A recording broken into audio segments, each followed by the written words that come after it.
జై శ్రీరామ్. మహామహిమాన్విత పుణ్యక్షేత్రమైన త్రయంబకేశ్వరాన్ని దర్శిస్తున్నారు. అదిగోండి గర్భాలయంలో స్వామివారు ఆ విధంగా ఉంటారు. హర హర మహాదేవ, హర హర మహాదేవ, శంభో శంకర. పరమేశ్వర స్వరూపులైనటువంటి పూజారి గారు త్రయంబకేశ్వర జ్యోతిర్లింగానికి అభిషేకం చేస్తున్నారు. అలా జలాన్ని తీస్తారు. అలా చేయితో తీస్తూ ఉండడం చేత ఆ లోపల ఉన్నటువంటి బ్రహ్మ విష్ణు మహేశ్వరులు కనిపిస్తారు. కనిపించిన తర్వాత తాకి నమస్కరిస్తారు స్వామిని. ఇది ఈ స్వామివారు త్రయంబకేశ్వర స్వామివారు ఉత్సవమూర్తి. స్వామివారు ఉత్సవమూర్తి. ఈ విధంగా హర హర హర హర. అది గోదావరి నది. అది ఆ గోదావరి నదిలో ముంచుతున్నారు స్వామిని, అభిషేకం చేయిస్తున్నారు. చేసిన తర్వాత ఆ నదీ తీరంలో ఈ విధంగా ఇక్కడ పెట్టి పూజిస్తారు స్వామిని. భక్తులందరూ కూడా దర్శనం చేసుకుంటున్నారు. హర హర మహాదేవ. అదిగోండి ఈ విధంగా త్రయంబకేశ్వర జ్యోతిర్లింగానికి అభిషేకం జరుగుతుంది. హరోం హర హర మహాదేవ మహాదేవ. త్ర్యంబకం యజామహే సుగంధిం పుష్టివర్ధనం ఉర్వారుకమివ బంధనాన్ మృత్యోర్ముక్షీయమామృతాత్. హర హరోం హర హర మహాదేవ. మనము త్రయంబకేశ్వరం వెళ్ళినా కూడా ఇంత చక్కగా చూడలేము. అదిగోండి అందరూ మహానుభావులు ఒకరిని మించి ఒకరు మంచి వర్చస్సుతో వెలిగిపోతున్నారు అక్కడి పూజారులు. హర శంభో సదాశివ, శంభో సదాశివ. ఆ విధంగా అభిషేకం చేసిన తర్వాత ఆ జలాన్ని తీస్తారు కుడి చేయితో. అదిగోండి ఇది అలంకార దర్శనం స్వామివారికి. తర్వాత ఉజ్జయినిలో ఏ విధంగా అయితే భస్మ హారతి చేస్తారో అలాగోండి భస్మంతో స్వామిని సేవిస్తున్నారు. హర హర మహాదేవ. ఈ విధంగా త్రయంబకేశ్వర స్వామివారి అలంకార దర్శనం. ఎంత చక్కగా ఉన్నారు చూడండి స్వామి. హర హర మహాదేవ. అదిగోండి స్వామివారు. హరోం హర హర హర. నీలకంఠా పాహిమాం, నీలకంఠా రక్షమాం. హరోం హర హర హర. భస్మహారతి చాలా అద్భుతంగా ఉంటుంది ఉజ్జయిన్లో. ఆ విధంగా స్వామివారికి నమస్కరిస్తారు. ఇలా స్వామిని గోదావరి నదిలో అభిషేకిస్తారు.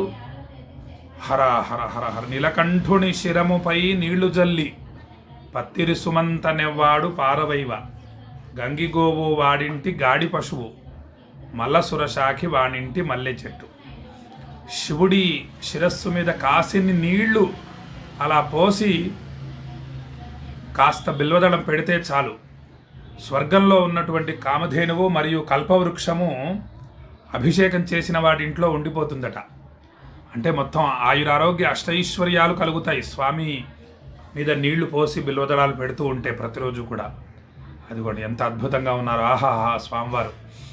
అలా అలంకార దర్శనం అయిన తర్వాత స్వామివారిని జాగ్రత్తగా తీసుకొని వస్తారు.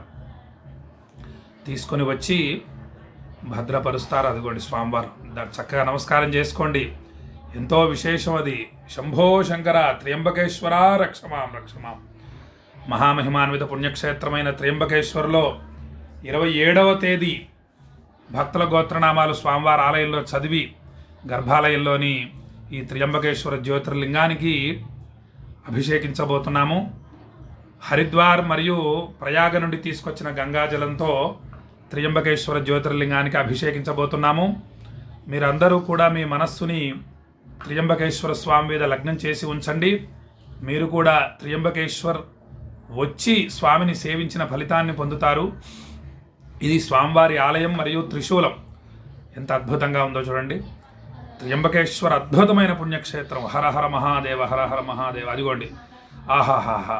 స్వామివారి అలంకార దర్శనం. పంచముఖ పరమేశ్వరుడు త్రయంబకేశ్వరుణ్ణి ఈ విధంగా 5 ముఖాలతో అలంకరిస్తారు. హర హర. అబ్బా బాబా ఎంత సుందరం, ఎంత అద్భుతం. మన స్వామిని దర్శనం చేసుకోండి. స్వామి నామాన్ని భక్తితో జపించండి. ఎంతో విశేషం. త్రయంబకేశ్వరుని సేవించడం అంటే అంత సామాన్యమైన విషయం కాదు. కొన్ని కోట్ల జన్మల పుణ్యఫలం ఉంటేనే మనము ఈ విధంగా స్వామిని దర్శించగలము, మన గోత్రనామాలతో అభిషేకం చేయించుకోగలుగుతాము. అదిగోండి ఈ విధంగా లోపల 3 శివలింగాలు ఉంటాయి. బ్రహ్మ విష్ణు మహేశ్వరులు.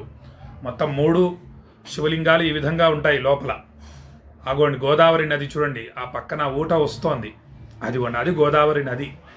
ఆ ఆ పుష్పం పక్కన వస్తుంది చూసారా జలం, ఆ జలం వస్తూనే ఉంటుందన్నమాట అలా.